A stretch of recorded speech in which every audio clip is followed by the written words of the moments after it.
Hello students, welcome to the channel English विदंश। मैं हूँ।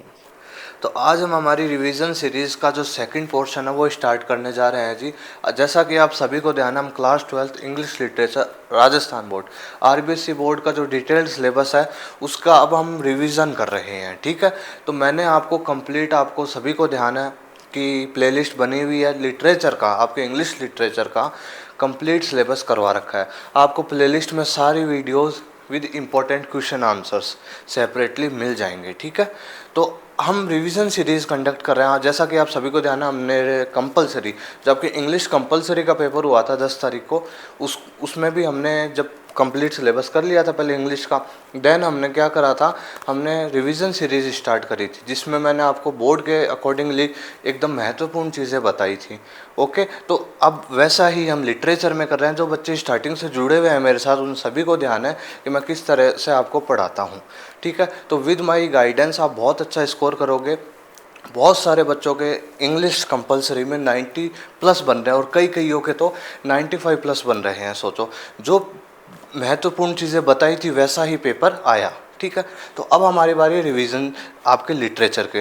तो लिटरेचर का जो शॉर्ट स्टोरी वाला सेक्शन था उसको मैंने आपको समराइज़ कर दिया है। चैप्टर्स थे ना, जो कहानियाँ थी और उनके इम्पोर्टेंट क्वेश्चंस जो थे उनको उनको लिस्ट बना दी थी, मैंने आपको दे दिए थे। ठीक है, तो और बाकी जो क्वेश्चन आंसर्स की जो पीडीएफ है वो आपको टेलीग्राम चैनल पे मिल जाएगी। ठीक है, आगे देखते हैं। अब हम पोइट्री सेक्शन की, आपकी जो बुक है कैलीडोस्कोप, उसमें पोइट्री सेक्शन के वन शॉट पे बात करेंगे।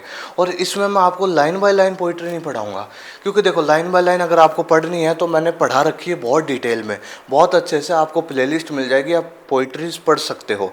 ओके, लेकिन मैं यहाँ आपको, हमारी सेलेक्टिव अप्रोच चल रही है तो मैं आपको रिवाइज करवाऊंगा थ्रू पोएम्स समरी। आपको ध्यान हो तो आपके एग्जाम में 6 नंबर का क्वेश्चन आता है पोइट्री सेक्शन में से, आपने देखा होगा तो अधिकतर पोएम्स की समरी आ रखी है, अदरवाइज सेंट्रल आइडिया आ रखा है या फिर थीम आ रखी है। ठीक है, तो हम इन्हीं के थ्रू, मैंने जो आपको क्वेश्चन आंसर्स करवाए थे याद है आप सभी को। ठीक है, तो उनमें जो मैंने क्वेश्चन दिए थे आपको समरी का, वही मैंने यहाँ पे फाइल बना दी है। तो उसमें हम समराइज़ कर लेंगे आपकी पोइट्री को, और विद हम सेंट्रल आइडिया भी देख लेंगे और थीम भी देख लेंगे, मैं आपको बता दूंगा। तो इससे आपका पोइट्री का भी रिवीजन हो जाएगा और जो क्वेश्चन आंसर्स हैं वो भी रिवाइज हो जाएंगे। ठीक है, तो और देखो इंपॉर्टेंट क्वेश्चन आंसर देखो, हम मान के तो यही चलते हैं, देखो 100% ये है कि सेंट्रल आइडिया है, थीम आ जाएगी। फिर भी मैं आपको कुछ क्वेश्चंस बता दूंगा पोइट्री सेक्शंस में से, आपको लिस्ट मैंने तैयार करी है। ठीक है, उनको आप पढ़ लीजिएगा। बाकी पोइट्री में से आपकी जो समरी है, समरी और सेंट्रल आइडिया और थीम सभी की तैयार करके जानी है। फिर कह रहा हूँ सभी की तैयार करके जानी है, एक एग्ज़ाम में ज़रूर आएगी, एक एग्ज़ाम में ज़रूर आएगी, चाहे वो कुबला खान की आओ, ठीक है, चाहे वो लेक्चर अपॉन द शैडो की आओ, चाहे ऑन टाइम या ऑन शेक्सपियर की आओ, ट्रीज ट्रीज जो है आपके एमिली डिकिंसन उस पर आओ। ये महत्वपूर्ण है, आती रहती हैं। तो हम रिवीजन करेंगे, तो आप देखिए आपके कौन कौन सी पोइट्री। देखो ये lecture upon the shadow John Donne की, पोएम्स बाय मिल्टन में 2 पोइट्री, ऑन टाइम और on Shakespeare John Milton. Poems by Blake, William Blake की आपकी 2 पोइट्रीज है, the divine image, the human abstract. Okay भाई, मैंने आपको डिटेल करवा रखा है, लाइन बाय लाइन अगर पढ़ना हो आप पढ़ सकते हो, लेकिन अब हमारा रिवीजन चल रहा है ना, तो मैं आपको एक सेलेक्टिव अप्रोच, इस सेलेक्टेड मेथड और अच्छे से आपको समझा सकूँ जल्दी। ओके, कुबला खान एस.टी. कॉलरेज की इंपॉर्टेंट है, आ सकती है। Trees Emily Dickinson. ओके, देखो the wild swan at Coole, W.B. Yeats, William Butler रीस, बहुत इंपॉर्टेंट पोइट्री है ये भी। Time and time again A.K. Ramanujan और ब्लड बाय कमला दास। तो इनका रिवीजन हम करने जा रहे हैं थ्रू समरी और सेंट्रल आइडिया और थीम। तो इससे आपका जो क्वेश्चन है ना 6 नंबर, वो भी तैयार हो जाएगा और आपको जो इम्पोर्टेंट, जो मतलब आपकी जो पोइट्रीज हैं वो भी अच्छे से याद हो जाएगी। ठीक है, ठीक है स्टूडेंट्स, तो अब हम हमारा पोइट्री सेक्शन है वो स्टार्ट करते हैं। ओके, समराइज कर दूंगा मैं आपको अच्छे से, जिससे आपको आप रिवाइज हो जाएगी आपकी पोइट्रीज। और लाइन बाय लाइन अगर आपको पढ़नी हो तो प्लेलिस्ट बनी हुई है, आप जाके देख सकते हैं। और स्पीड, आप वीडियो का ड्यूरेशन जो भी आप रखना चाहो स्पीड उसमें रख सकते हो और रिवाइज कर सकते हो। ठीक है, तो हम स्टार्ट करते हैं lecture upon the shadow John Donne की। तो इसकी समरी देख लीजिए जल्दी से। देखो, इन this poem John Donne is talking about true love. भाई इस पोइट्री में जॉन डन ट्रू लव के बारे में बात कर रहे हैं, आप सभी को ध्यान है। Shadows are used only as a symbol. Shadows हैं वो किस सिंबल के रूप में प्रयोग हुई है सिर्फ। Okay, they symbolize doubts, problems, confusions, differences and misunderstanding between the lover and the beloved. भाई ये जो सिंबलाइज क्या करती है कि जो लवर और बिलविड के जो बीच में जो डाउट्स होते हैं, जो प्रॉब्लम्स होते हैं, जो कन्फ्यूजन्स होती हैं, जो डिफरेंसेस होते हैं, कुछ मिसअंडरस्टैंडिंग्स होती हैं, उनको सिंबलाइज करती हैं शेडोज। ओके, ये आपके क्वेश्चन भी तैयार हो रहा है, आपके समरी आ गए तो आप लिख दोगे, कोई दिक्कत वाली बात नहीं। क्वेश्चन आंसर की पीडीएफ आपको टेलीग्राम चैनल पे मिल जाएगी, उसमें समरी भी और अदर इंपॉर्टेंट क्वेश्चंस भी है सब, ठीक है। देखो, the shadows before noun represent the lover and beloved coming closer. भाई शेडोज बिफोर नून, नून से पहले जो शेडोज हैं वो क्या दर्शाती है भाई कि लवर और जो बिलविड है वो पास आते हैं, मतलब प्रेम स्टार्ट होता है। At noon they reach at the stage of absolute love. जैसे ही नून होती है तो वो एब्सोल्यूट लव मतलब प्रेम की एक अच्छे स्तर पे पहुंच जाते हैं वो, ठीक है। The shadows afternoon represent their moving apart. और जो आफ्टरनून की शेडोज होती हैं वो यह दर्शाती हैं कि वो ये रिप्रेजेंट करती है कि वो मूविंग अपार्ट, वो एक दूसरे से दूर हो रहे हैं। एंड देयर लव एंड्स, और उनका प्रेम है जो वो खत्म हो जाता है। If their love is strong, लेकिन पोइट ने ये संदेश भी दिया कि अगर उनका प्रेम अगर स्ट्रांग होगा, they both will come close to each other and never let go of their love. तो अगर उनका प्रेम अगर बहुत ज़्यादा घनिष्ठ होगा, स्ट्रांग होगा, ओके, तो वो कभी भी एक दूसरे से दूर नहीं जाएंगे। They both will come close to each other, हमेशा अपने अपने एक दूसरे के पास आएंगे। And never let go of their love, और अपने प्रेम को नहीं छोड़ेंगे, जाने देंगे। Okay, true love is immortal. जो ट्रू लव होता है वो इमॉर्टल होता है। And it neither diminishes nor ends. भाई ना तो ये कम होता है, ठीक है, ना तो ये कम होता है और ना ये खत्म होता है। तो ये आपकी समरी है इस पोइट्री की। होप करता हूँ अच्छे से समझ आ गई होगी, आंसर में भी लिख देना, कोई दिक्कत वाली बात नहीं है। बात करें सेंट्रल आइडिया और थीम की, देखो सेंट्रल आइडिया से रिलेटेड क्वेश्चन आ जाए या फिर थीम पूछ ले आपसे, तो आप ये आंसर लिख कर आओगे ना तो आपको बहुत अच्छे मार्क्स मिलेंगे, ठीक है। देखो, a lecture upon the shadow is a poem about true love. The poet uses shadows as a symbol in this poem. When the shadows are short, the lovers are learning about each other and they are not hiding things from each other। भाई जब start होता है प्रेम, देखो when the shadows are short, जब shadows short होती है तो lovers are learning about each other, तो एक दूसरे के बारे में जानना स्टार्ट करते हैं भाई वो। and they are not hiding things from each other, एक दूसरे से छुपाते नहीं हैं कुछ। at noon the love is perfect, at the time there is no shadow or secret between them।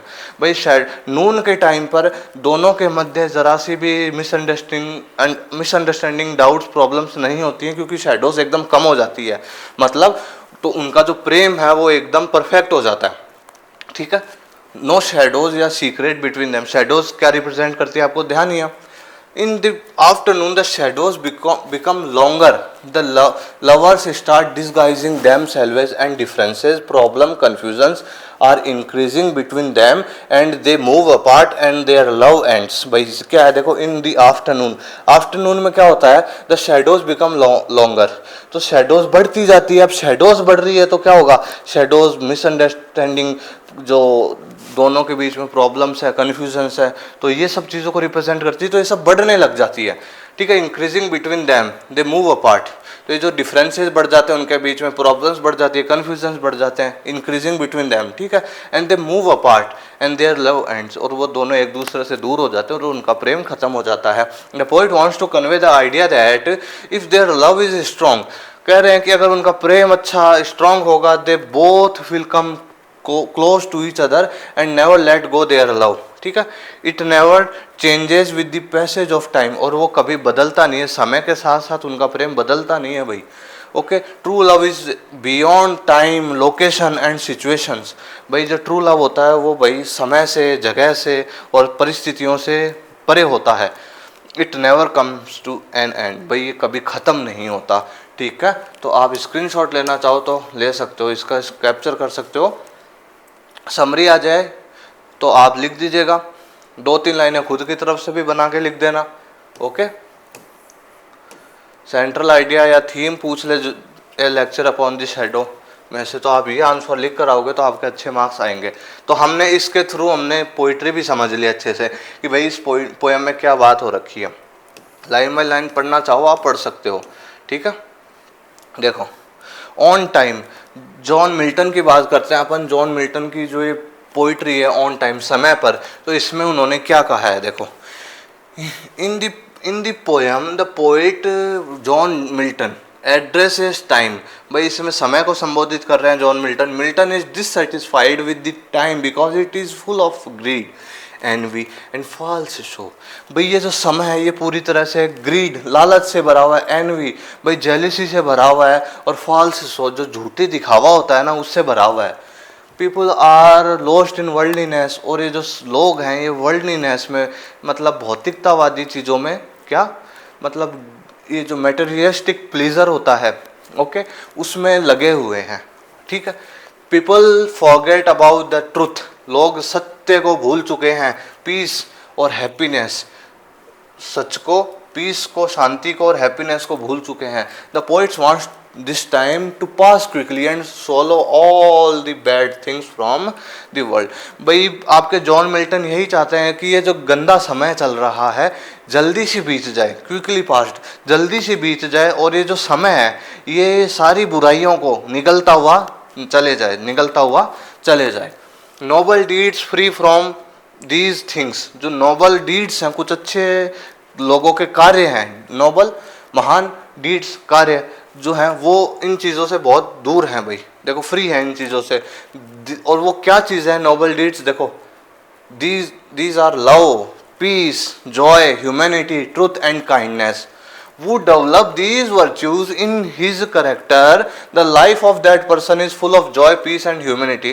भाई जो व्यक्ति इन गुणों को अपने अंदर धारण कर लेता है, इन गुणों को अपना लेता है, तो उसके करेक्टर में ले आता है, तो वो बहुत अच्छे से जीवन जीता है, हैप्पीनेस के साथ, जॉय के साथ, okay. He can get eternal life in heaven, और उसको जो हेवन में एक इटर्नल लाइफ मिल जाती है अच्छे से, वो सुखद जीवन जी सकता है। The poet hopes that as soon as this bad time passes, hope करते हैं कि भाई जैसे ही ये समय बीतेगा, the time of hope, peace, truth and love will reign all over the world. तो फिर जैसे ये बुरा समय बीतेगा तो फिर एक आशा का संसार जो शांति से भरा हुआ होगा, जिसमें सच्चाई होगी और लव होगा, हर जगह पे प्रेम होगा एक दूसरे लोगों के प्रति, वो समय आ जाएगा जब ये बुरा समय जल्दी से बीत जाए, और फिर एक अच्छा समय जहाँ पे शांति होगी, अच्छी होप्स होंगी, ट्रुथ, सच्चाई होंगी, और प्रेम से भरा हुआ वातावरण होगा, ओके। देखो, then human beings will overcome not only death but time itself also. तो जो ह्यूमन बींग्स है वो भाई ना डेथ से ही नहीं बल्कि टाइम से भी ऊपर आ जाएंगे, ओवरकम आ जाएंगे, उनसे बाहर हो जाएंगे, ठीक है। He also wishes for such a time to come when people are guided by God. और जॉन मिल्टन ये भी चाहते हैं कि एक अच्छा समय आ जाए, और फिर जो व्यक्तियों के अंदर ये गुण अपने करेक्टर में डाल ले वो, और फिर एक ऐसा समय आए जब वो भगवान से जुड़ जाए, कनेक्टेड हो जाए, और वो भगवान के, देखो time to come when people are guided by God, और भगवान से कनेक्टेड हो जाए, और भगवान जैसे गाइड कर रहा है उनको, उस प्रकार से वो अपना जीवन जिए। इस समरी आपके पोएम की आ जाए एग्जाम में, भाई right the summary of the poem on time John Milton की, तो समरी लिख देना है, कोई दिक्कत वाली बात नहीं है। देखो ओके, आगे देखो शेक्सपियर जो है इसकी, ये सॉरी ऑन शेक्सपियर जो जॉन मिल्टन ने शेक्सपियर की बड़ाई करी है इसमें, कि भाई कोई ज़रूरत नहीं है उनको मॉन्यूमेंट की, कोई भी, वो तो खुद में एक बहुत बड़ी सशक्त करेक्टर हैं, वो सशक्त व्यक्ति हैं, बहुत बड़े ग्रेट प्ले राइट हैं भाई, ओके, बहुत बड़े, इतने सारी सोनेट्स लिखे हैं, लिटरेचर में इतने सारी वर्क्स उन्होंने करे हैं जो महान हैं। तो इस तरीके से उनको एक तरीके से एडमायर करा है, और कहा है कि भाई जो टूम वगैरह होते हैं और इनकी आवश्यकता नहीं है उनको, जो मॉन्यूमेंट्स की कोई, जिससे उनको मॉन्यूमेंट की, जिससे उनको याद किया जाए, वो अपने आप में ही इतने महान है कि हर लिटरेचर वाला स्टूडेंट उनको याद करेगा समय समय पे, ये वाली चीज़ें हैं इसमें।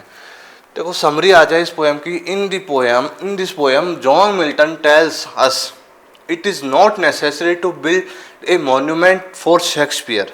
शेक्सपियर के लिए एक मॉन्यूमेंट बनाने की कोई आवश्यकता नहीं है। He himself built a long living monument through his literary works। Okay भाई, जो ये शेक्सपियर ने भाई खुद ने ही एक मॉन्यूमेंट बना लिया है, ओके, अपने लिटरेरी वर्क्स के थ्रू। ओके, देखो, he wrote 37 plays and 154 sonnets, ये इनकी राइटिंग्स है भाई। और देखो, he has contributed a lot to English literature, उन्होंने इंग्लिश लिटरेचर को बहुत कुछ दिया है अपनी राइटिंग्स के through. Milton is of the opinion that physical structures can not draw attention to the people because these structures are mortal with the passage of time and not sufficient enough to make the memory of great Shakespeare. भाई कहें कि ये जो आप लोग ये monument बना दोगे, फिजिकल स्ट्रक्चर्स हैं और ये भाई मॉर्टल होती हैं और ये समय के साथ ख़त्म हो जाती है, लेकिन शेक्सपियर तो ऐसे व्यक्ति हैं जो कमिंग जनरेशन उनको हमेशा याद ही करती रहेगी।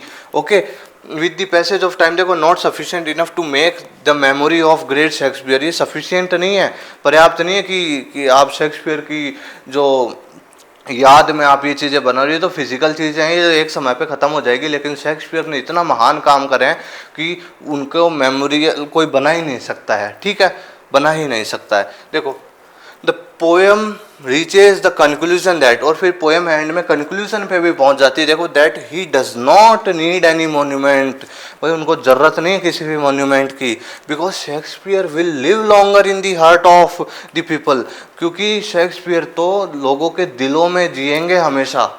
We identify the glory of Shakespeare by his works, और हम शेक्सपियर की जो ग्लोरी है, ओके, जो ग्लोरी है, उनकी जो महानता है, उनको हम क्या करेंगे, आइडेंटिफाई करेंगे उनके वर्क से। जैसे जैसे कमिंग जनरेशन आएगी वो उनके वर्क्स पढ़ेगी और फिर वो उनको बहुत ज़्यादा उनकी महानता उन्हीं से सिद्ध होगी और वो बहुत उनको रिमेंबर करेंगे। तो इसलिए उनको कोई ज़रूरत नहीं मॉन्यूमेंट की या फिर कोई भी फिजिकल स्ट्रक्चर्स उनके लिए बनाई जाए। समझ में आ गया? ये पोएम में है ऑन शेक्सपियर। देखो, शेक्सपियर नहीं, ऑन शेक्सपियर, ऑन भी है साथ में, शेक्सपियर के ऊपर। जॉन मिल्टन ने इसमें प्रेज करा है, मतलब प्रशंसा करी है शेक्सपियर की।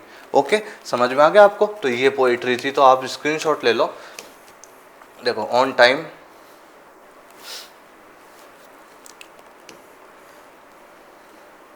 अगर हाँ इसमें से सेंट्रल आइडिया थीम आ जाए ऑन टाइम में से, तो आप ये वाली जो चीज़ है ये लिख सकते हो, आपको अच्छे नंबर मिल जाएंगे। ओके, बाकी आप अपने हिसाब से 2-3 लाइनें लिख सकते हो। इसमें भी वही वाली बात, ठीक है। अगर देखो समरी तो करवा दी, सेंट्रल आइडिया थीम आ जाए तो आप ये चीज़ें लिख सकते हो, बाकी 1-2 लाइन्स आप अपने हिसाब से, ठीक है। डिवाइन इमेज, डिवाइन इमेज देखो, इसमें ये जो है ये आपके अगर समरी आ जाए तो भी ठीक है, सेंट्रल आइडिया आ जाए तो भी ठीक है, थीम आ जाए तो भी ठीक है। डिवाइन इमेज से कुछ भी आता है तो आप ये चीज़ लिखकर आ जाइएगा। देखो, डिवाइन इमेज में क्या है, the poem conveys the clear message that God and man are one. क्या कि भाई भगवान और मनुष्य हैं वो एक हैं, दे आर नॉट सेपरेटेड, वो एक दूसरे से सेपरेट नहीं है। We can have the reflection of God in human beings due to the same virtues. भाई हम रिफ्लेक्शन देखते हैं गॉड का मनुष्य के अंदर, क्योंकि हम भगवान की ही क्या है, संतान है। भगवान हमारे फादर हैं और हम उनके डियर सन हैं। ओके, तो वो हमारे फादर हैं, तो अब जो उनके पास कौन से गुण है, mercy, pity, peace and love, और ये सारे गुण क्या अगर मनुष्य अपने अंदर भी ले आता है तो वो क्या, वो भगवान के थोड़ा सा समक्ष ही रहता है, क्योंकि वो हमारे फादर हैं तो उनके गुण हमारे में आने हैं। ठीक है, we remember God for his divine virtues of. देखो, हम भगवान को याद करते हैं उनके गुणों के, और वो गुण कौन से हैं, देखो, mercy, pity, peace and love. And God has created his own image in man, और भगवान ने अपनी खुद की इमेज मनुष्य के हृदय में बना रखी है। Okay, so man is also replete with these virtues. So मनुष्य भी जो है, मैन है, मानव है, इंसान है, वो भी इन वर्च्यूज को अपने अंदर धारण कर सकता है। Thus God has embodied himself in the human body, इसलिए जो भगवान है वो ह्यूमन बॉडी, मनुष्य के जो बॉडी है उसमें गड़े हुए हैं। ओके, समाये हुए हैं। This poem reveals Blake's believe in God. और इस पोएट्री से हम पढ़ते हैं ना तो हमको ये चीज़ भी पता चलती है कि जो विलियम ब्लेक हैं उनको कितना ज़्यादा विश्वास है किसमें, भगवान में, ठीक है, God. When he equates this poem with human form, जब उन्होंने इस पोएम का निर्माण करा ना, किसके रूप में, ह्यूमन फॉर्म के रूप में, मतलब भगवान और मनुष्य को समकक्ष बताया है। The poem asserts to make unity between man and God, दोनों में संबंध घनिष्ठता बताई गई है। We are created in God's image, that is why, भाई हम भगवान की इमेज ही हमारे अंदर बनी हुई है, that is why have the best qualities, इसलिए मनुष्य के अंदर बेस्ट क्वालिटीज है। We need to develop them in all human beings, बस हमारे को जरूरत किन चीज़ों की है कि ये जो क्वालिटीज है इनमें हम निखार लाएं, एक अच्छे मनुष्य बने, ये संदेश दिया है इसमें। देखो, when these virtues are possessed by human being, जब ये virtues है, mercy, pity, peace and love, ये virtues जब मनुष्य अपने अंदर धारण करेगा, they also become divine, वो भी एक भगवान के समान बन जाएंगे। God dwells in the people in whom these virtues dwell, भाई भगवान उनमें निवास करते हैं जिन लोगों में ये वर्च्यूज निवास करते हैं। भगवान उनमें रहते हैं जिन व्यक्तियों के अंदर ये जो वर्च्यूज है ना, mercy, pity, peace and love, ये वर्च्यू जिनके अंदर है तो भगवान भी उन्हीं के अंदर निवास करते हैं, वो भी उन्हीं के हृदय में निवास करते हैं। ये आपकी पोइट्री थी, इसमें भगवान को प्रेज करा है और ह्यूमन और जो गॉड है उनको समकक्ष बताया और गॉड को अपने फादर बताए हैं, और हम सभी जो लोग हैं वो उनके प्रिय संतान है, डियर सन। ओके, ये वर्च्यूज की बात हुई है इसमें, तो डिवाइन इमेज में से समरी आ जाए, सेंट्रल आइडिया आ जाए, थीम आ जाए, तो ये आंसर लिख कर आओगे ना बहुत अच्छे मार्क्स मिलेंगे। तो हमने समरी के थ्रू हमने आपकी पोइट्री को भी समराइज कर दिया, अच्छे से समझ में आ गई आपको कि इस पोएम में क्या बात हो रखी है। लाइन बाय लाइन पढ़ना हो, अच्छे से पढ़ा रखा है, आप देख सकते हैं। देखो, द ह्यूमन एब्स्ट्रैक्ट, ये जो पोइट्री इसमें भी अगर समरी आ जाए, सेंट्रल आइडिया आ जाए, थीम आ जाए, तो आपको ये वाला आंसर कर देना। देखो, the human abstract by William Blake, this poem is an example of William Blake's metaphysical poetry. Metaphysical poetry क्या होता है आप सभी को ध्यान है, आपके लिटरेरी टर्म्स भी है उनमें, मेटाफिजिकल पोइट्री मैंने पढ़ाई थी आपको। ओके, तो ये विलियम ब्लेक की मेटाफिजिकल पोइट्री का एक उदाहरण है। The poem presents the conflict between humanity and divinity when it analyses different virtues like mercy, pity, peace and love. भाई इसमें जो पहले तो ये mercy, pity, peace and love को प्रेज करा है पिछली वाली पोएम में, तो इनमें इन जो गुणों को इन्होंने एनालाइज करा, इनका विश्लेषणात्मक वर्णन करा है। और ह्यूमैनिटी, मानवता, और डिविनिटी, जो डिविनिटी यानी भगवान से कनेक्टेड जो चीज़ें होती हैं, इन दोनों के बीच में एक कनेक्शन, कॉन्फ्लिक्ट बताया, द्वंद्व बताया। भाई देखो, this poem refers to the vices in human being, ये पोएम रिफर करती है कि जो मनुष्य के अंदर जो वाइसेस, अवगुण होते हैं ना, बुरे गुण, उनको रिफर करती है। देखो, विच आर हिडन, जो उनके अंदर ही छुपे हुए हैं। These voices are conspiracy, conspiracy षड्यंत्र। अब ये अवगुण कौन कौन से हैं, बुरी चीज़ें कौन कौन सी है, कॉन्स्पिरेसी है, कंसीट है, डिसीट है, रिवेंज है, सेल्फिशनेस है, हेटर्ड है एंड अदर बैड थिंग्स। भाई ये कॉन्स्पिरेसी हो गया, षड्यंत्र करना, कॉन्सीट हो गया, दूसरे को भ्रम में रखना, और डिसीट धोखा देना, रिवेंज बदला लेना, सेल्फिशनेस स्वार्थ का गुण होता है, स्वार्थीपना होता है ना वो, हेटर्ड एक दूसरे के प्रति हेटर्ड, घृणा के भाव से, ये सारी चीज़ें हैं, ये मनुष्य के अंदर ही हैं। ठीक है, तो इनको रिफ्लेक्ट करा इस पोइट्री में इन्होंने, और ये मनुष्य के अंदर ही निवास करती हैं। बुरी ये वाइसेस है, उनमें वर्च्यूज की बात हुई थी, इनमें वाइसेस, इनमें जो अवगुण होते हैं, बैड थिंग्स होती हैं, उनकी बात हो रही है, and other bad things. It refers to the fact that all evil in this world is brought by human beings.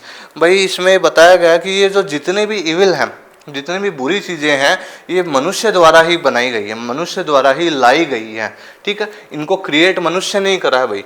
अब बुरी चीज़ों को आप सभी को देना, मनुष्य ही तो क्रिएट करेगा, अपने आप तो आने से रही, एक करता है फिर दूसरा करता है, ऐसे बढ़ती चली जाती हैं।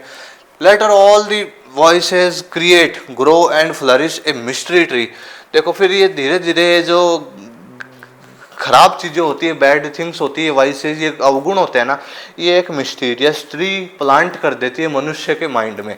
ओके, और देखो, the poet says that even the wisest man of this world could not know where this tree of mystery grows। और बुद्धिमान व्यक्ति, दुनिया का सबसे बड़ा बुद्धिमान व्यक्ति भी अगर ढूंढे ना कि ये मिस्टीरियस ट्री है कहाँ पे, ये रहस्यात्मक पेड़ है कहाँ पे, तो वो भी नहीं ढूंढ सकता इस रहस्यात्मक पेड़ को, क्योंकि ये तो बढ़ता कहाँ पे है। देखो, द पोइट हिमसेल्फ आंसर, लेकिन पोइट आंसर कर रहे हैं ये जो मिस्टीरियस ट्री है कहाँ पे। Poet himself answer this question and says that all these negative और false virtues are not found anywhere because they grow and spread in the human brain. क्योंकि भाई ये बुरी चीजें हैं और ये खराब चीज़ें हैं, नेगेटिव चीज़ें हैं, वाइसेज हैं, और जो भी सेल्फिशनेस है, हेटर्ड है, और जो कॉन्स्पिरेसी है, डिसीट है, कंसीट है, ये सब चीज़ें हैं ना, बुरी चीज़ें हैं, जो भी बैड थिंग्स हैं, ये तो फ्लरिश कहाँ पे होती है, ग्रो कहाँ पे होती है, कहाँ पे होती है, ह्यूमन के ब्रेन में ग्रो होती है, मनुष्य के दिमाग में एक इस प्रकार का पेड़ बन जाता है बुरी चीज़ों का, और फिर वही उसके मन में ही उसका वो ग्रो होता रहता है। इसलिए तो इन्होंने कहा है कि वाइजेस्ट मैन, बुद्धिमान व्यक्ति भी इस पेड़ को ढूंढ नहीं सकता, क्योंकि ये पेड़ फिजिकल वर्ल्ड में नहीं है, ये फिजिकल वर्ल्ड में नहीं है, तो पेड़ मनुष्य के दिमाग में उपज रहा है, बन रहा है, ग्रो हो रहा है, फ्लरिश हो रहा है मनुष्य के कारण ही, क्योंकि वो गलत चीज़ों को अपना लेता है। ठीक है, तो इसमें विलियम ब्लेक ने खुद ने आंसर करा इस चीज़ का। All this voices ultimately lead man to destruction. और ये जब बुरी चीज़ें होती है ना, ये मनुष्य के अंत कर देती है, एंड में मनुष्य के विनाश का कारण बनती है। समझ में आ गया? इस पोइट्री में ये चीज़, इन चीज़ों के बारे में बात हो रखी है, तो होप करता हूँ आपको अच्छे से समझ आ गया होगा।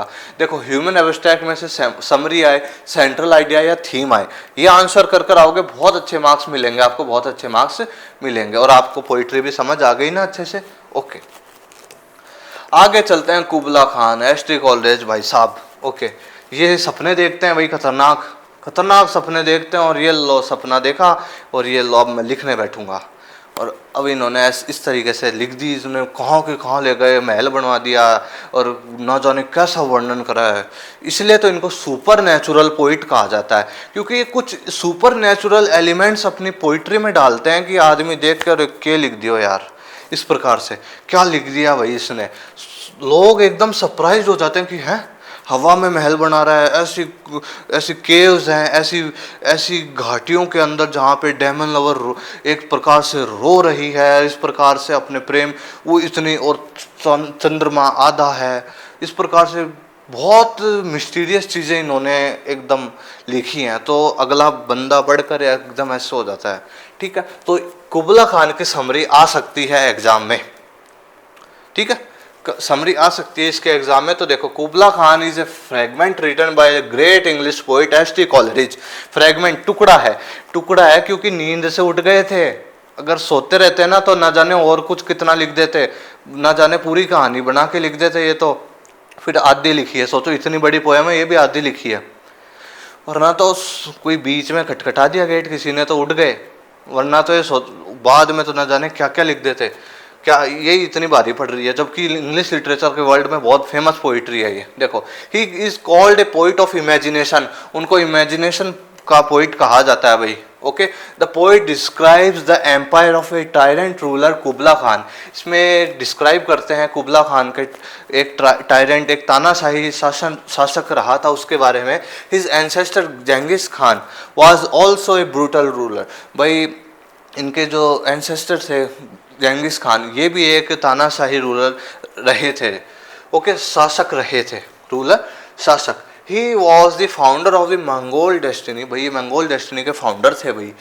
This is an incomplete poem. ये पोइट्री क्या है, एक इनकम्प्लीट पोइट्री, पूरी नहीं लिखी है। जहाँ तक उनको याद आया सो के उठने के बाद, जहाँ तक उन्होंने सपना देखा, जहाँ तक उनको याद रहा, उन्होंने वो इस पोइट्री में लिख दिया। The poet saw all this in his vision. अपने ड्रीम में देखा है, जो भी इस पोइट्री में है वो उनका ड्रीम था सिर्फ। Okay, he tried to capture the essence of the poem. वो इस पोइट्री का जो एसेंस है उसको कैप्चर करना चाहते थे, but could not complete due to some disturbance. लेकिन इस पोइट्री को वो कंप्लीट नहीं कर पाए क्योंकि किसी ने उनको बीच में डिस्टर्ब कर दिया था, और भाई साहब लिख नहीं पाए फिर आगे। ओके, भूल गए थे। The palace of कुबला Khan is surrounded by both beautiful gardens, elf river, icy caves, sunny dome, measureless caverns, measureless गुफाएं, भाई देखो कॉलरेज साहब क्या क्या चीजें जोड़ देते थे। ब्यूटीफुल गार्डन, एक महल बना हुआ उसके साइड में ब्यूटीफुल गार्डन, ये तो समझ में आता है। एल्फ रिवर, एक पवित्र नदी बह रही है वहां से ऐसे बड़े ऊपर से आते हुए ऐसे तिरछे रूप में बह रही है। आइसी केव्स, भाई आइसी बर्फ से भरी हुई गुफाएं हैं।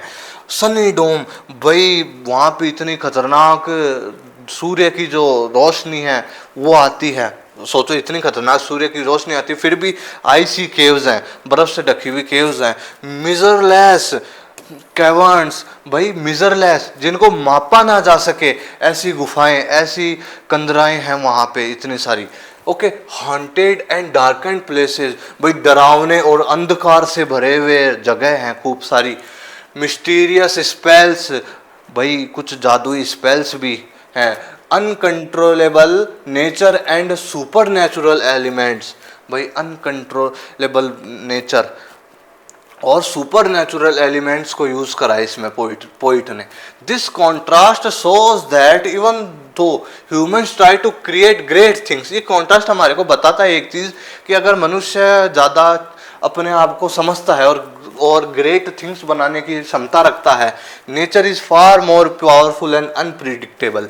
भाई नेचर है जो प्रकृति है वो उससे कई गुना पावरफुल है और अनप्रिडिक्टेबल है, जिसकी भविष्यवाणी नहीं की जा सकती। ओके, कभी कुछ हो जाए नेचर में, मनुष्य के हाथ में थोड़ी ना, मनुष्य तो डोमिनेंस कर रखा है लेकिन नेचर है वो जवाब भी देती है अच्छे से बाद में।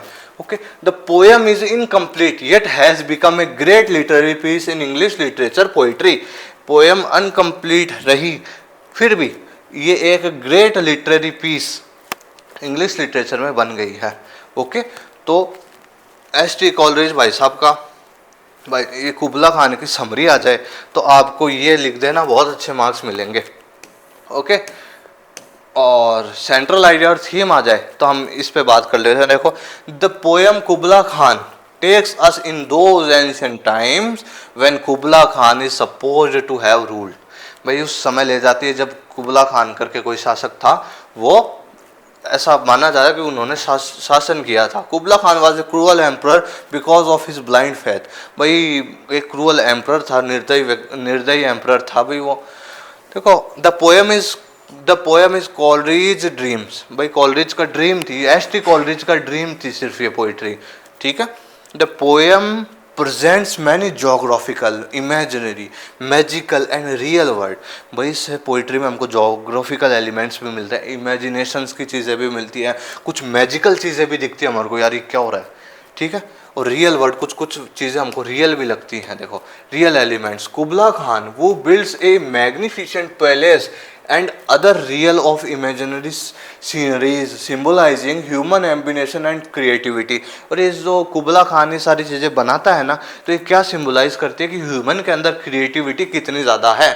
Okay okay, however the wild and mysterious landscape around his palace shows that nature is unpredictable and powerful.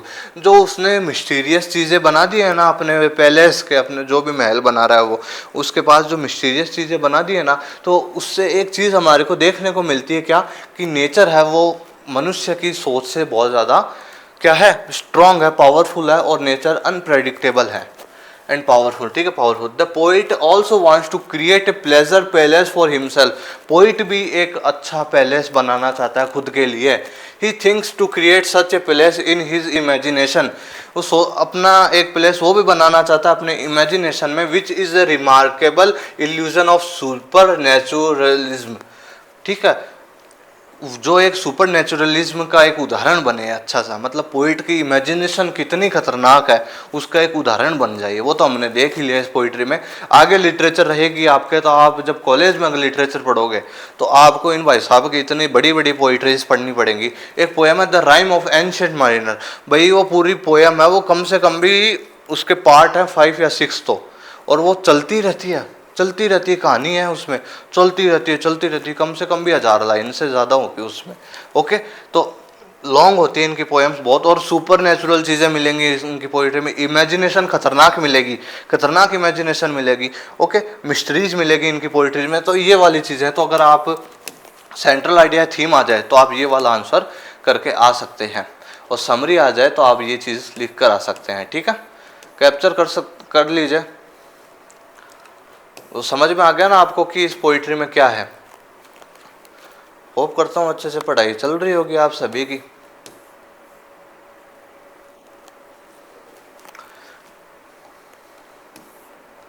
चलो पढ़ ले हम ट्रीज, एमिली डिकिंसन। इसमें भाई नेचुरल चीज़ों की बड़ाई करी है इन्होंने, जो ब्यूटी ऑफ नेचर, नेचर की जो ब्यूटी है उसको डिस्क्राइब करा है एमिली डिकिंसन ने, ट्रीज जो पोयम है। अब इस पोइट्री से अगर आपके समरी आ जाए, सेंट्रल आइडिया आ जाए, थीम आ जाए, ये एक आंसर मैं आपको बता रहा हूँ, आप लिख कर आ सकते हो, अच्छे मार्क्स आएंगे आपको। समरी भी समझ लीजिए पोइट्री की। Emily Dickinson was a great nature poetess. भाई प्रकृतिवादी पोइटेस थी Emily Dickinson. She has presented nature in vivid forms. उन्होंने इस नेचर को अलग अलग फॉर्म्स में डिस्क्राइब किया है। In this poem she describes a morning in the summer. इस पोइट्री में उन्होंने समर्स डे को डिस्क्राइब कराया भाई। The wind plays through leaves and branches of trees. जो हवा है वो खेल रही है किसके साथ? पेड़ की जो पत्तियां होती है और जो शाखाएं होती है ना, उनके साथ खेल रही है। मतलब हवा चल रही है तो जो पेड़ की शाखाएं हैं और वो पत्तियां हैं वो हिल रही है, तो ये ऐसा प्रतीत हो रहा है कि वो खेल रहे हैं। Okay, they are producing sweet music which is very melodious. भाई जब वो खेल रहे हैं ना, तो इस प्रकार की पत्तियों की आवाज़ें हो रही है, शाखाओं की जो है उनकी पेड़ की ब्रांचेस, उनकी आवाज़ आ रही है ना, तो बहुत स्वीट सा साउंड सुनने को मिलता है हमारे को, वो बहुत मेलोडियस है। The small creatures are producing different sounds. और जो छोटे छोटे इंसेक्ट्स होते हैं ना, उसके आसपास वो बहुत स्वीट साउंड प्रोड्यूस कर रहे हैं, उत्पन्न कर रहे हैं।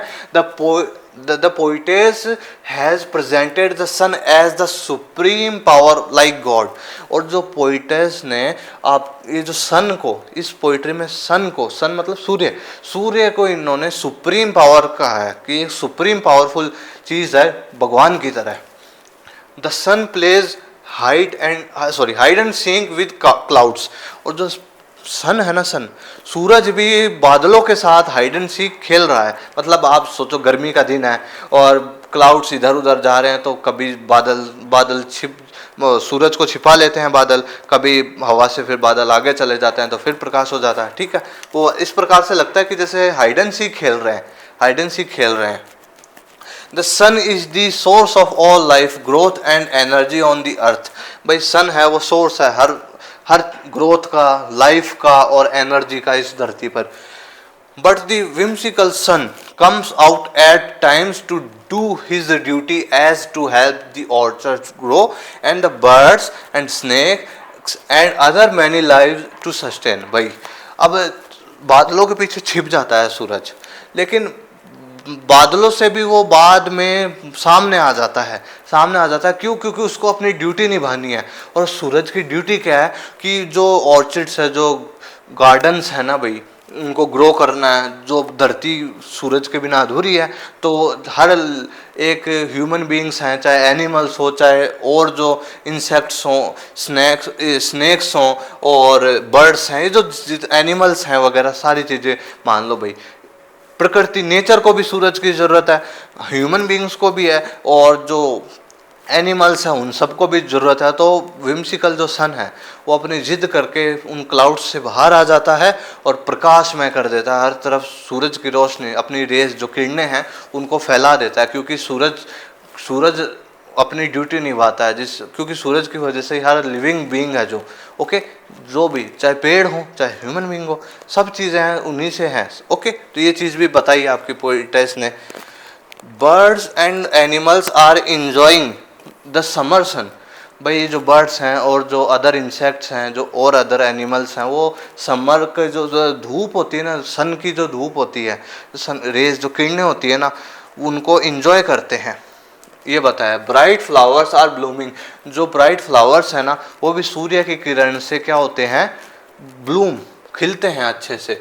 This scenery is far better than the portraits of Van Dyck. Van Dyck एक पेंटर थे जो फेमस थे अपनी पेंटिंग्स को लेकर, कि वो ऐसी पेंटिंग्स बनाते थे जिससे ऐसा लगता था कि यार रियल चीज़ बना दी एकदम पूरी। लेकिन पोइटेस क्या कह रही कि ये जो सीनरी है जो मैंने इस पोइट्री में क्रिएट करी है, मैंने डिस्क्राइब करा है एक समर्स डे को, वो जो बर्ड्स हैं और जो अदर एनिमल्स हैं, और जो सन को मैंने इतने सुप्रीम बताया है, और जो एक समर डे, एक ग्रीष्मकालीन दिन का वर्णन करा है मैंने।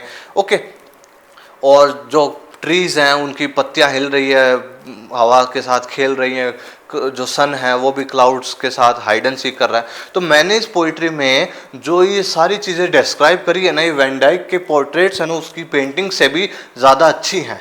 Okay, in this way the poetess appreciates nature and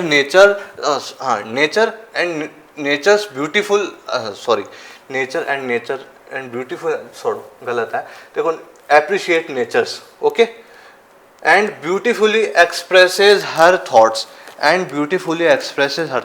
nature को डिस्क्राइब करा, उनको अप्रिशिएट करा, प्रशंसा करी, और अच्छे से जो उनके अपने थॉट्स को डिस्क्राइब कर दिया, अच्छे से बता दिया। तो इस प्रकार से अगर इस पोइट्री में से आपकी समरी आ जाए, सेंट्रल आइडिया आ जाए, थीम आ जाए, तो आपको एग्जाम में ये वाला जो आंसर है लिखोगे तो अच्छे मार्क्स आएंगे। कैप्चर कर लीजिए।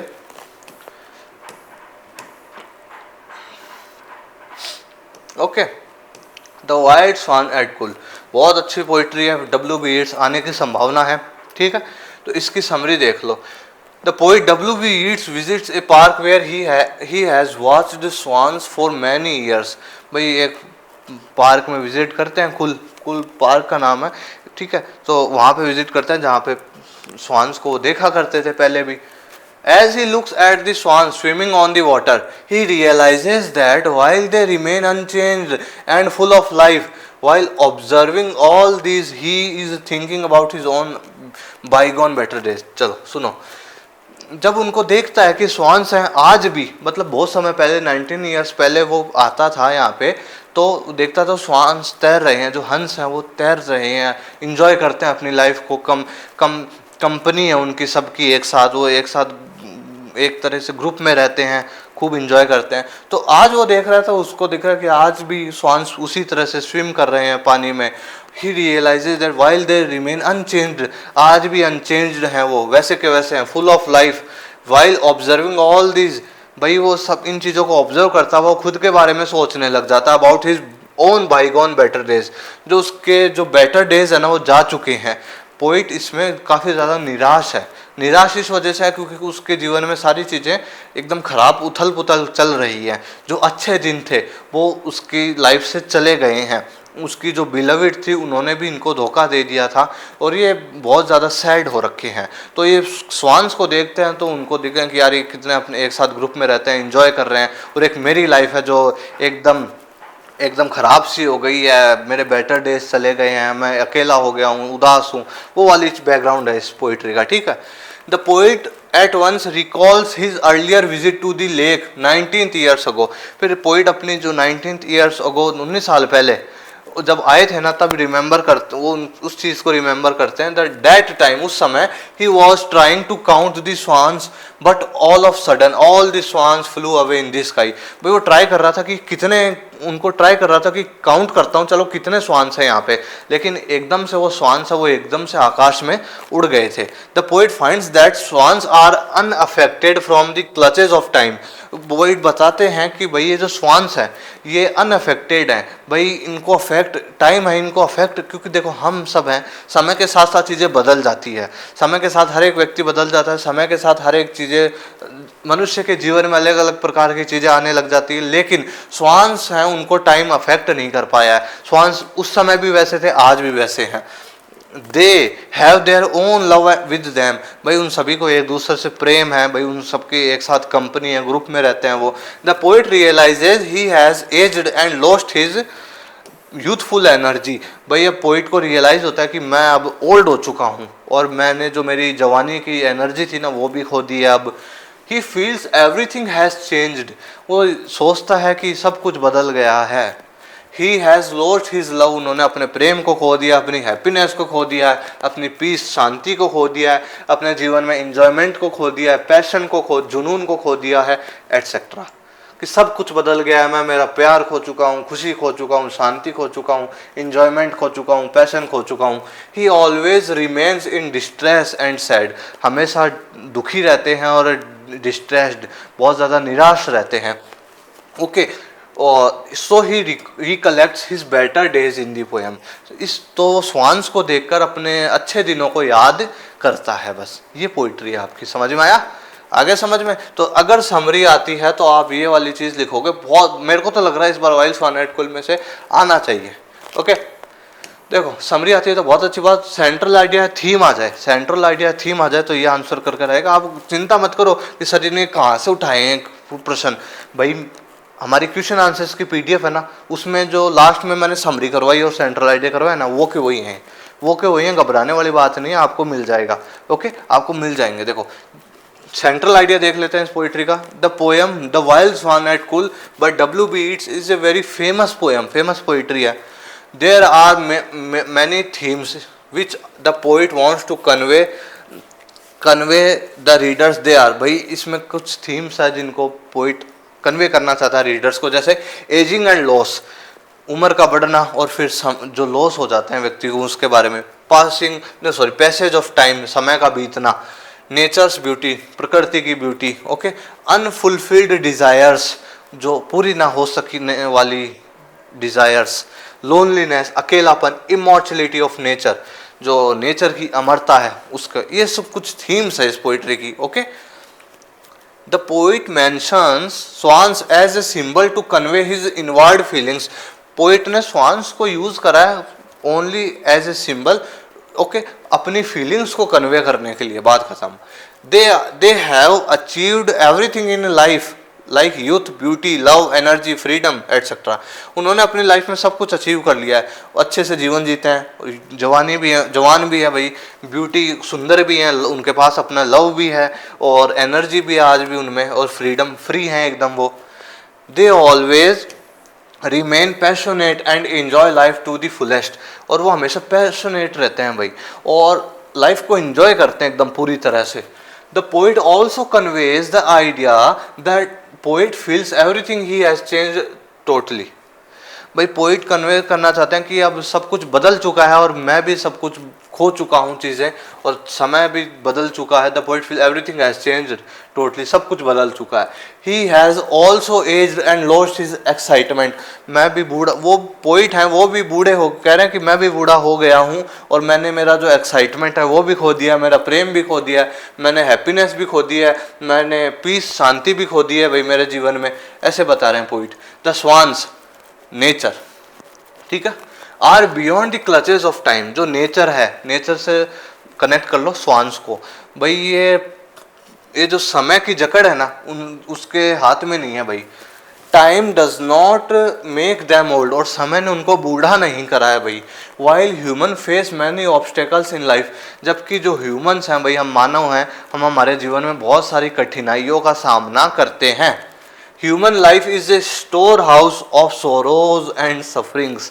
मनुष्य का जो जीवन है वो दुख से और सफरिंग्स, पीड़ाओं से, कठिनाइयों से भरा हुआ है। एक तरीके से जैसे स्टोर हाउस भरा हुआ होता है ना, उस तरीके से ह्यूमन लाइफ है वो भी सोरोज और सफरिंग से भरी हुई है।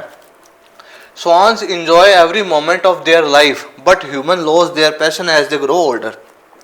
स्वान्स होते हैं वो हमेशा लाइफ को एंजॉय करते हैं, लेकिन मनुष्य जैसे जैसे बढ़ता रहता है आगे, वो अपनी एंजॉयमेंट को, अपने जो भी पैशन होता है, अपनी हैप्पीनेस, उन सबको छोड़ देता है, भूल जाता है। ओके, जैसे जैसे वो बड़े होते जाते हैं। We know that poets view that the humans are mortal, but nature is immortal. Poet ये व्यू भी बताना चाहते हैं कि ह्यूमंस है वो मॉर्टल है, एक समय आने के बाद नष्ट हो जाएंगे, लेकिन जो नेचर है वो इमॉर्टल है, वही अमर है। And always stay the same, और हमेशा एक समान रहती है नेचर। समझ में आया? आगे ना अच्छे से समझ में, तो इस प्रकार से है जी ये। आगे चलते हैं। तो देखो समरी आ जाए इसकी तो आपको लिख देना अच्छे से, ओके, और कैप्चर कर लीजिए। और सेंट्रल आइडिया आ जाए तो ये, या थीम आ जाए तो आपको ये कर देना है, ठीक है। ओके, अब time and time again, time and time again poetry है, समरी पढ़ते हैं इसमें A.K. रामानुजन। देखो the poem time and time again by A.K. Ramanujan. Okay, this is a poem on the blindness of people regarding religion. भाई इसमें religion के बारे में जो लोग कुछ ब्लाइंड फेथ रखते हैं ना, अंधविश्वास रखते हैं, तो उसके बारे में एक तरीके से इन्होंने क्या करा है, उनको टारगेट किया है थ्रू दी डिफरेंट सिंबल्स। उन्होंने डिफरेंट सिंबल्स यूज करे इस पोइट्री में। The poet indicates the communal disharmony prevailing in the society. तो इन सिंबल्स के थ्रू उन्होंने इंडिकेट करा है कि कुछ ऐसे लोगों के बारे में या फिर कुछ ऐसी दुविधाओं के बारे में, कुछ ऐसे विश्वासों के बारे में जो हमारी सोसाइटी में व्याप्त हैं, फैले हुए हैं। The poet expresses his views through the example of clock towers. Clock towers के थ्रू इन्होंने अपने जो भी व्यूज हैं, अपने थॉट्स हैं, उनको एक्सप्रेस किया है। People believe that what time the clock towers tell is always right, but they always tell different time due to the differences. In the same way, the so called religious speakers interrupt religion that suits their selfish motives. Okay, सुनो आप ध्यान से भाई। Clock towers से indicate करा कि जैसे समय, जो घंटा होता है ना, जो घंटा घर, तो उसमें जो टाइम होता है, क्लॉक टावर्स में हमेशा जो टाइम होता है वो लोग सोचते हैं कि वो हमेशा एक सही समय दिखाता है, लेकिन ऐसा गलत है। क्लॉक टावर्स भी अलग अलग चीज़ों से बने हुए होते हैं, तो उनकी कुछ कमियों की वजह से वो कई बार गलत समय भी दर्शा देते हैं। इसी प्रकार से कुछ सो कॉल्ड रिलीजियस स्पीकर्स, कुछ रिलीजियस स्पीकर्स होते हैं ना, जो मतलब धर्म के उस पर खूब सारा ज्ञान देते हैं, तो उनको टारगेट करा पोइट ने कहा है कि कुछ ऐसे लोग होते हैं जो क्या करते हैं, जिनको जितना नॉलेज होता है वो उसके अनुसार लोगों को क्या करते हैं, भ्रमित करते हैं, और वो इसी प्रकार की चीज़ें बताते हैं जो उनको उनके सेल्फिशनेस को सूट करती है, ठीक है, और मोटिव्स उनके पूरे हो जाएं कि अच्छा आ गया है, अब इसको थोड़ा सा धर्म के नाम पे कुछ भी बोल देता हूँ वगैरह वगैरह, अब ये मेरे को कुछ ना, मतलब मेरे को बहुत बड़ा उच्च समझ लेगा और रोज़ मेरे पास आया करेगा, और फिर वो तो अगला व्यक्ति वो तो एक भ्रम में जिएगा और गलत तरीके से उनके कहने पे वो चीज़ें करेगा, समझ रहे हो। तो उन लोगों पे, गलत जो लोग हैं उनको टारगेट करा है। Religious speakers teach the people bye there own understanding of religion.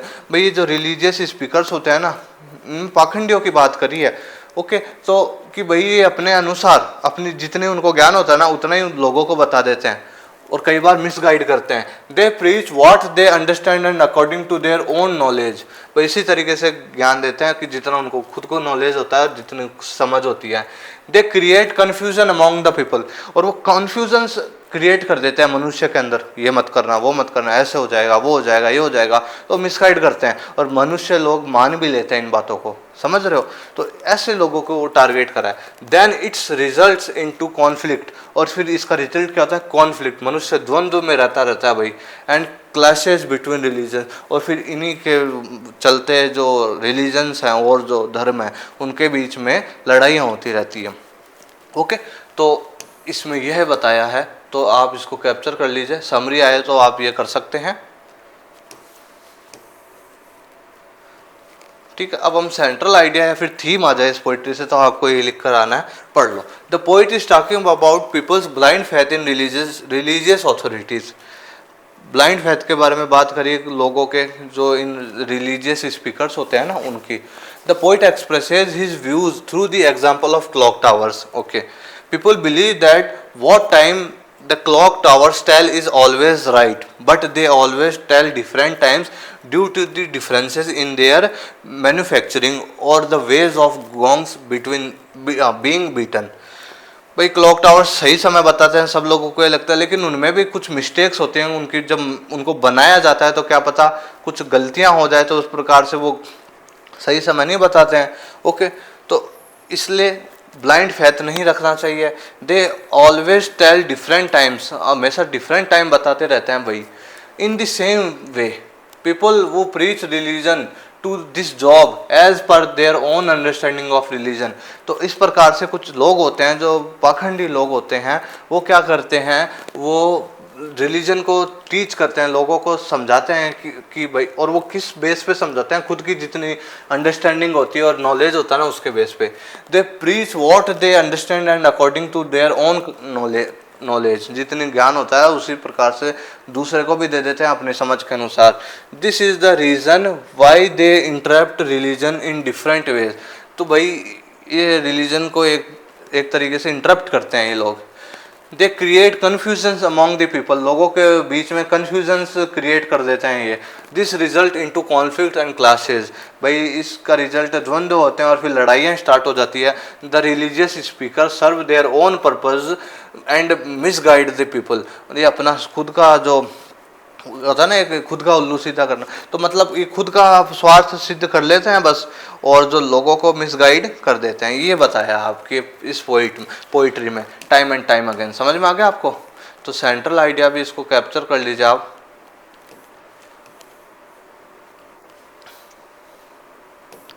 Last poetry हमारी ब्लड, कमला दास। ओके, इसकी समरी आ जाए तो आपको ये लिख कर आनी, देखो, the poetess beautifully describes the scene of a childhood when her great grandmother, okay, great grandmother her brought and she herself stayed together.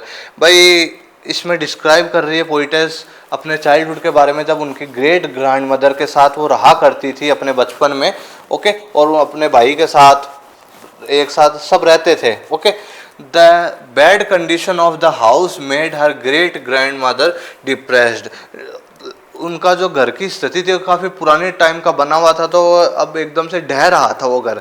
ढहने का मतलब उसकी दीवारों पे खूब सारी तरेड़ आ चुकी थी, क्रैक्स आ चुके थे। ओके, और टाइल्स टूट गई थी, एकदम से बहुत बुरी स्थितियाँ हो गई थी पूरे घर की एकदम मानो।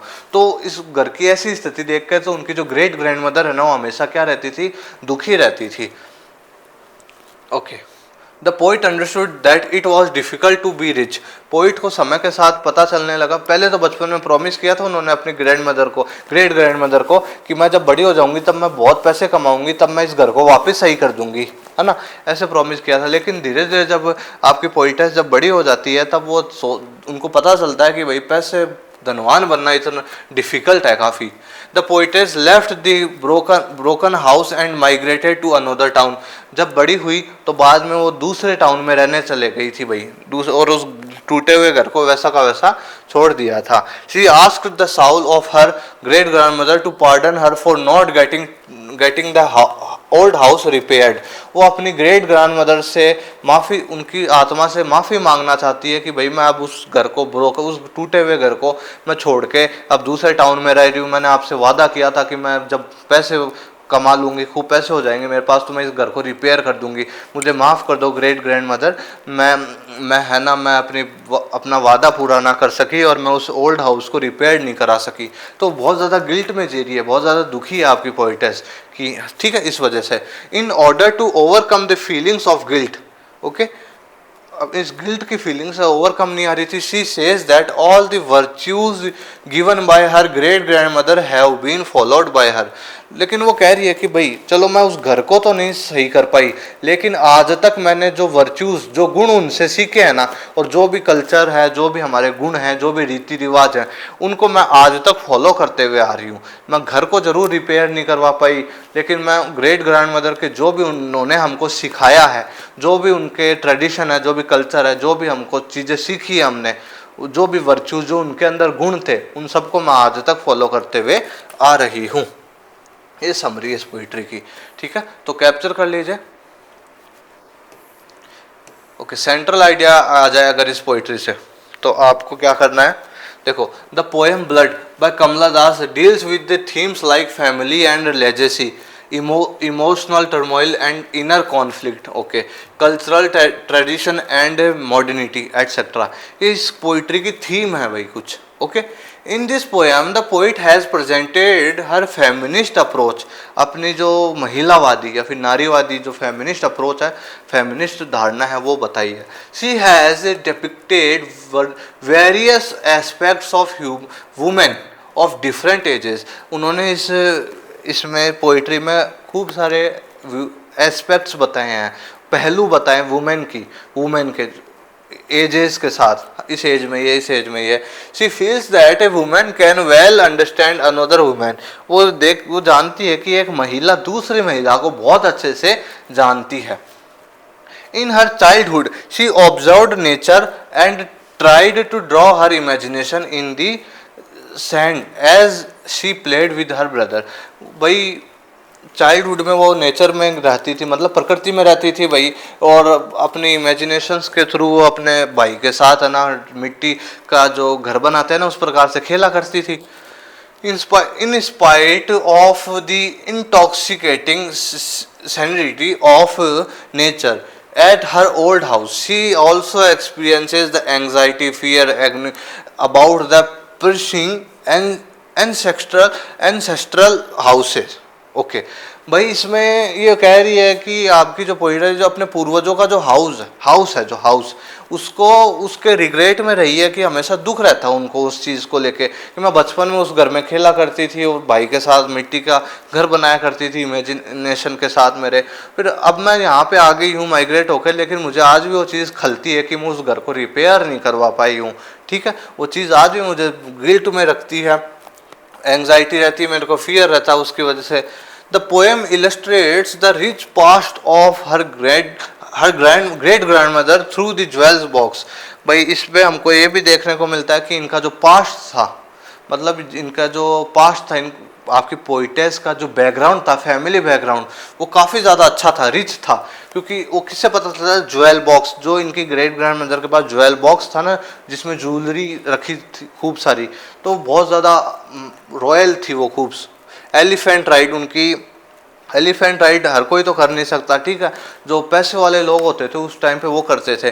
तो अपने पास बताती कि मेरा जो बैकग्राउंड है ना, फैमिली बैकग्राउंड, तो वो बहुत अच्छा रहा है। ओके, मेरी ग्रेट ग्रैंड मदर ने, उनके पास ज्वेल बॉक्स था, एलिफेंट राइड करी उनके, सैंडल्स और ऑयल्स, चंदन के जो चीज़ होती ना चंदन, तो उस प्रकार की चीज़ें रहती थी, और शाही जो लोग ऑयल लगाते थे ना अपने बालों में वो होता था हमारे पास।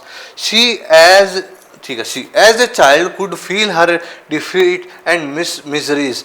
भाई चाइल्ड जब थी ना तो वो थोड़ी थोड़ी जो मिजरीज हैं और जो डिफीट्स हैं जो उनको थोड़ा फील कर लेती थी।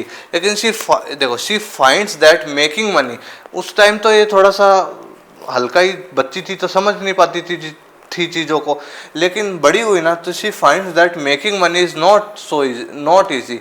भाई इतना आसान नहीं है पैसे कमाना इतना। Okay, she feels guilty that she could not rebuild the house and in the end. ठीक है, देखो वो क्या, वो फील्स गिल्टी, उनको गिल्ट महसूस होता है हमेशा कि वो उस घर को रिबिल्ड नहीं करा पाई, भाई वापस से रिपेयर नहीं करा पाई, और फिर she bags pardon for it but wants that she should not be blamed. ये कहा गया है कि तो उन्होंने अपने ग्रेट ग्रैंडमदर से माफ़ी मांगी कि मुझे माफ़ कर देना, मैं उस घर को रिपेयर नहीं करवा पाई, लेकिन हाँ उन्होंने ये चीज़ कहा कि she should not be blamed because she had to perform so many other duty. भाई कह रही है कि भाई मेरे ब्लड को कभी भी आप लोग कभी ब्लेम मत कर देना, क्योंकि हमारा जो ब्लड है वो रॉयल फैमिली से बिलोंग करता है, हाँ मैं उस घर को रिपेयर नहीं करवा पाई हूँ, लेकिन मैंने जो अदर ड्यूटीज़ है ना उनको बहुत अच्छे से बखूबी निभाया है। But the blood in her veins is still clear and pure, और आज भी मेरे जो शरीर के अंदर जो ब्लड है ना वो आज भी क्या है, स्टिल क्लियर और प्योर, आज भी क्लियर और प्योर है। स्टिल क्लियर एंड प्योर का मीनिंग था इस पोइट्री में क्या था कि रॉयल ब्लड, इनका जो बैकग्राउंड है वो रॉयल रहा है, रॉयल, बहुत अच्छी रॉयल फैमिली से बिलोंग करती थी। तो ये बैकग्राउंड बताया कि मेरे ब्लड को कभी ब्लेम मत करना, मैंने और अदर ड्यूटीज़ जो हैं वो बखूबी निभाई हैं। हाँ मैं उस हाउस को ज़रूर रिपेयर नहीं करवा पाई, उसके लिए मैं क्षमा चाहती हूँ मेरी ग्रेट ग्रैंड मदर से, लेकिन कभी मेरे ब्लड को ब्लेम मत करना कि वो आज भी क्लियर है और प्योर है, क्लियर एंड प्योर, आज भी रॉयल है। ठीक है, तो ये रॉयलिटी, ये जो आलिशान, एक जो शाही चीज़ होती है ना उनके ब्लड में आज भी है। ओके, तो इस पोइट्री में यही था।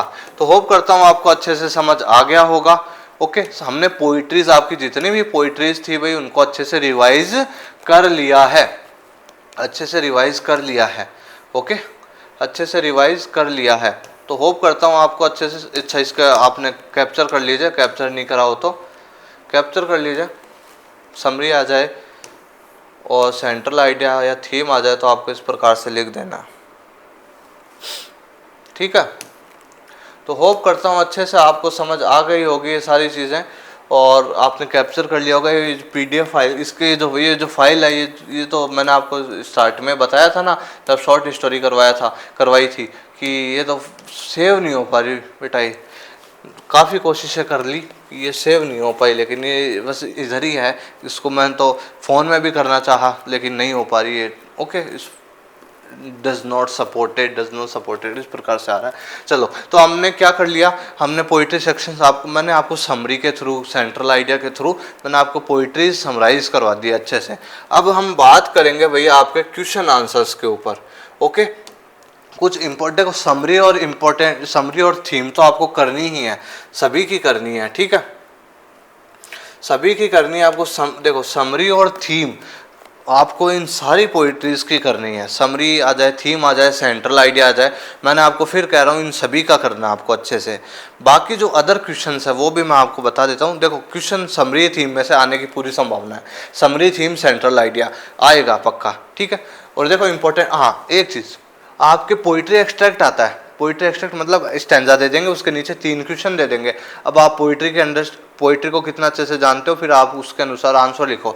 तो पोइट्री एक्सट्रैक्ट के अनुसार मुझे जितना लग रहा है इंपॉर्टेंट, तो a lecture upon the shadow on time या ऑन शेक्सपियर में से भी आ सकती है, डिवाइन इमेज में से आ सकती है, और सुनो ट्रीज, जो ट्रीज है ना, ट्रीज में से आ सकती है, और वाइल्ड स्वान एट कुल और कुबला खान। ये जो पोइट्रीज हैं, इनमें से मुझे एक्सपेक्टेड है कि आपके जो सीन पोइट्री आती है ना, सीन पोइट्री कह दो या पोइट्री एक्सट्रैक्ट कह दो, वो इन पोइट्रीज में से आ सकता है। ओके, तो होप करता हूँ आप सभी को अच्छे से समझ आ गया होगा। अब हम बात करेंगे आपके कुछ इंपॉर्टेंट क्वेश्चन आंसर्स पर। तो अब हम बात करते हैं आपके इंपॉर्टेंट क्वेश्चन आंसर्स पर। तो मैं आपको बता दूं, देखो समरी और सेंट्रल आइडिया और थीम तो आपको हर पोइट्री का करके जाना ही है, आपको ये तैयार कर ही लेना है भाई। समरी और थीम और सेंट्रल आइडिया मान के चलो एग्जाम में आएगा 6 मार्क्स का, तो आप होप करना, आप तैयार कर लेना अच्छे से। आप एक्सपेक्टेड है ये चीज़ और ये हमेशा आएगी। देखो, समरी और थीम और सेंट्रल आइडिया मान के चलो आपको एग्जाम में आ चुका है, छप चुका है वो चीज़। ओके, तो आपको कर लेनी है हर पोइट्री की। और बाकी जो एक्स्ट्रा क्वेश्चंस है तो मैं आपको बता देता हूँ। देखो लेक्चर अपॉन द शैडो जो पोइट्री आपकी, इसमें से देख लो, love is described as light, what makes the poet talks about shadows. तो ये जो क्वेश्चन है ये देख लीजिएगा। अब आप सोचेंगे क्वेश्चन लिख दिया, आंसर्स, तो आंसर अपनी जो पीडीएफ फाइल है ना क्वेश्चन आंसर्स की, आपको डिस्क्रिप्शन में टेलीग्राम चैनल मिल जाएगा, उसमें जाके आप ज्वाइन कर सकते हैं। वहाँ पर आपको फाइल प्रोवाइड करवा रखी है मैंने, देख सकते हैं आप, उसमें क्वेश्चंस भी आंसर्स भी हैं। देखो, how do the shadows before noon differ from the shadows after noon. देखो, what do the 2 kinds of shadows represent, ये क्वेश्चन आ जाए। देखो, the poet seems to be addressing his beloved in this poem, what is the message he wishes to convey to her, ये आ जाए। Okay, तो ये 3 क्वेश्चन अगर शॉर्ट आंसर टाइप कुछ आया तो, अदरवाइज लॉन्ग आंसर आता है आपके। तो देख लो, ये लेक्चर अपॉन द शैडो, अगर तो इस पोइट्री की आपको समरी कर लेनी है, थीम कर लेनी है और सेंट्रल आइडिया कर लेना है, ठीक है। कुछ भी क्वेश्चन आए कर दोगे आप अच्छे से। चलो, ऑन टाइम अगर देख लो, ऑन टाइम जो पोइट्री आपकी, देखो, what are the things associated with the temporal and what are associated with the eternal, ये कौन सी चीज़ें हैं जो, ठीक है। तो ये वाला क्वेश्चन है आपका। और what guides human soul towards divinity, वो is the final winner in the race against time, ये 2 क्वेश्चन। और फिर ऑन टाइम पोइट्री की समरी, थीम और सेंट्रल आइडिया, ये कर लेना। ये अगर छोटा क्वेश्चन आया तो ये, अगर हाँ एक चीज़, जो क्वेश्चन इंक्लूड नहीं करे हैं मैंने इसमें, तो ऐसा नहीं कि आपको वो छोड़ देना है, उनको भी करना है, ठीक है। बाकी ये इंपॉर्टेंट है, बाकी समरी, थीम और सेंट्रल आइडिया कर ही लेना ऑन टाइम जो पोइट्री आपकी। बाकी देखो, ऑन शेक्सपियर वाली जो पोइट्री, उसमें देखो, why does Milton feel it is not necessary to put a monument in stone for Shakespeare, तो ये वाला क्वेश्चन। अदरवाइज हाँ, ये वाला क्वेश्चन अगर शॉर्ट टाइप आया और ना, आपको करना ही ऑन शेक्सपियर की पोइट्री है जो, उसमें समरी, थीम और सेंट्रल आइडिया करके ही जाना है। चलो आगे देखो, द डिवाइन इमेज में से अगर क्वेश्चन आए, देखो, how do mercy, pity, peace and love get distorted in the human brain, ये क्वेश्चन। अदरवाइज देखो, एक्सप्लेन दीज लाइन, इस प्रकार से भी ये क्वेश्चन आता है कई बार। देखो, for mercy has a human heart, pity a human face and love the human form divine, और and peace the human dress, इस प्रकार से आ जाए, आप इसको एक्सप्लेन करो। तो ठीक है, ये कर दीजिएगा। अदरवाइज देखो देखो द डिवाइन इमेज जो पोएम आपकी उसकी समरी थीम और सेंट्रल आइडिया करके जाना है। द ह्यूमन एब्स्ट्रैक्ट पोइट्री इसका समरी थीम और सेंट्रल आइडिया करके ही जाना है। हो गया, आ गया समझ अच्छे से? आगे देखो, हाँ ये जो क्वेश्चंस की लिस्ट है इसको भी ये पीडीएफ इसका मैं बना दूंगा, आपको टेलीग्राम पे सेंड कर दूंगा, ठीक है। बाकी आपको बोल ही दिया मैंने मेन चीज़ तो कि समरी थीम और सेंट्रल आइडिया करके ही जाओगे। ओके देखो, द पोएम इज ए कुबला खान वाली जो पोइट्री उसमें से देख लो, ये पोएम ये जो क्वेश्चन है इंपॉर्टेंट रहता है। The poem is a fragment, what do you think has made a lasting literary piece. और ये करके जाना भैया, आने की संभावना लग रही है मुझे, कुबला खान की समरी या फिर थीम या सेंट्रल आइडिया, बड़ा क्वेश्चन आ सकता है, ठीक है। चलो कुबला खान हो गया। तो आगे देखो, what do you understand by sultries of summer. ये ट्रीज वाली जो पोइट्री है ना आपकी एमिली डिकिंसन वाली, उसके क्वेश्चन है। देखो ये 3 क्वेश्चन करके जाना, व्हाट शॉर्ट आंसर टाइप की दृष्टि से बता रहा हूँ मैं। What do you understand by sultries of summer, how would you explain the image of the 100 flags. आगे देखो, why are the pronouns referring to the sun capitalized. ये क्वेश्चन, ये 3 क्वेश्चन तो ये, बाकी ट्रीज जो पोइट्री उसकी समरी थीम और सेंट्रल आइडिया करके ही जाओगे। ओके आगे चलता हूँ। देखो, how do the trees in their autumn beauty dry woodland path October twilight still sky connected to the poet's own life. ये वाला क्वेश्चन देखो, what do the light tread and sore heart refers to. ये the wild sonnet को जो poetry उसमें से, what is the contrast between the liveliness of the swans and human life। और ये important question, the wild sonnet कुल की अगर समरी आ जाए या सेंट्रल आइडिया आ जाए, थीम आ जाए, ये कर लेना अच्छे से, ठीक है। आगे देखो, why is the act of nature described as precise। Next question, ये आपकी टाइम एंड टाइम अगेन वाली पोइट्री ना उसमें से। देखो, how would you interrupt the term donors Vim. ये क्वेश्चन है एक। देखो फिर है टाइम एंड टाइम अगेन की समरी थीम और सेंट्रल आइडिया करके जाओगे। ओके बाकी ब्लड वाली जो पोइट्री उसमें देख लो, what aspects of Indian society and history get highlighted in the poem. ये question, which lines reveal the poet's criticism of class distinction. ये क्वेश्चन, बाकी ब्लड पोइट्री की समरी थीम और सेंट्रल आइडिया, ये करके जाओगे। तो ये थे कुछ इंपॉर्टेंट क्वेश्चंस।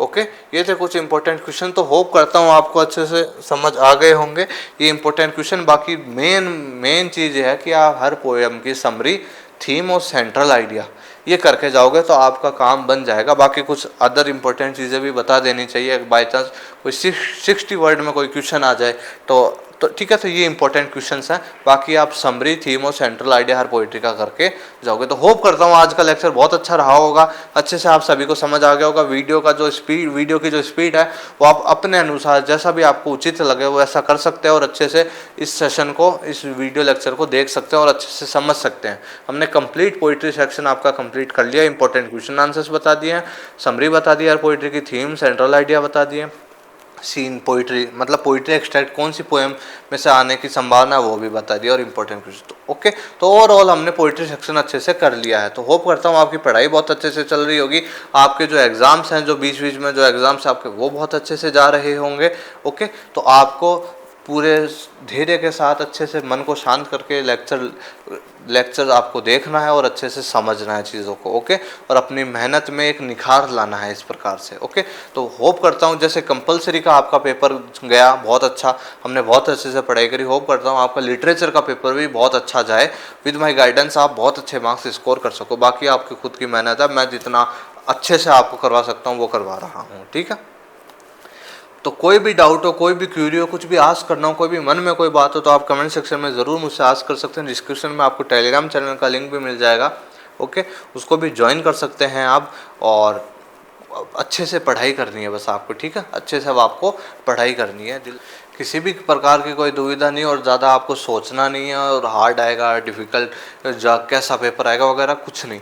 आपको बस अपने पर विश्वास रखना, अपनी मेहनत पर विश्वास रखना और जो चीज़ें इंपॉर्टेंट बता दी गई हैं जिस प्रकार से टीच करा है पूरी साल आपको, और जो महत्वपूर्ण चीज़ें बस उनको ध्यान में रखें, खुद पर विश्वास रखें और प्रिपरेशन अच्छे से अच्छी करें।